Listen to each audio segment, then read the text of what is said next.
You know, one of the things that this team didn't make the playoffs a year ago, but it didn't have to be overhaul changes, but maybe just a change in the voice, in the leader. And Kevin O'Connell comes in as the new head coach. You've had a chance to see him for now half a season. What's been the biggest difference that you've seen, Ben? You know, I think, there is a relaxed nature to the way that he approaches the game, and I think the guys really respond to that. You hear all these older, more experienced coaches kind of complain about the new generation of players. They're like, oh, these guys, they have to know the why all the time, and you have to over-explain things and blah, blah, blah. And, I think for some coaches it kind of exposes them that they can't just yell at a player and say, go do that, because that's what I told you to do.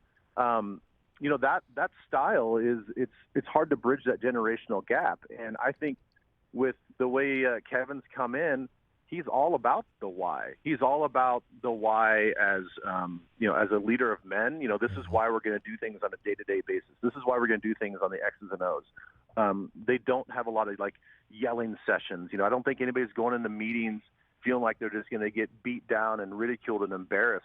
Kind of like when we were coming up in football. That was sort of the deal. You dreaded those next day grade out sessions because you feel like sometimes you feel like you're 2 inches high because you're just getting beat down so much. It's not like that. It's an environment of respect, and I truly think that they care about the players, and the players feel that it's genuine. I think there's a lot of coaches that try to say one thing and they do another. But I think with Kevin and his staff, the way they communicate, the way that they walk the walk, guys can tell that they're not fraudulent, that they're genuine. You can follow him on Twitter at Nacho Leber, also on Instagram at Ben Leber Official. And Ben, what's the difference with Kirk Cousins? Obviously, the numbers are showing itself, but these were the games that Kirk Cousins would lose. And yet this year, the Vikings are winning these games. A lot of it has to do with the quarterback. Why is that? Yeah, a lot of it does have to do with the quarterback. And I think, they've kind of alluded to this a little bit more of a calculated risk-taking with Kirk. They're letting Kirk know that, hey, it's okay to throw interceptions. It's okay to throw into tight windows and take a shot, take a chance. Be a little bit of a gunslinger.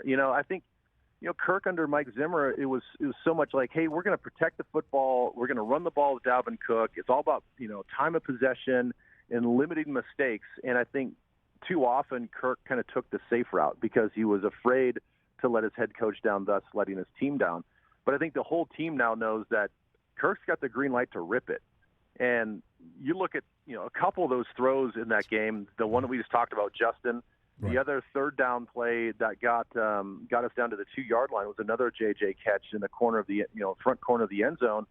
That was a ridiculous throw that I just don't know if Kirk the last year or a couple years ago would have made that throw, because he would have seen color, he would have saw double coverage, right. And nope, I can't in this situation make that throw. He's been given the green light to take some calculated risks, and now that the players know that, they honor it, respect it, and they don't give me trouble on the sideline when he makes mistakes. They just they brush it off and play the next play. Catch the Rich Eisen Show every single day on the Roku channel, 12 to 3 Eastern, for free.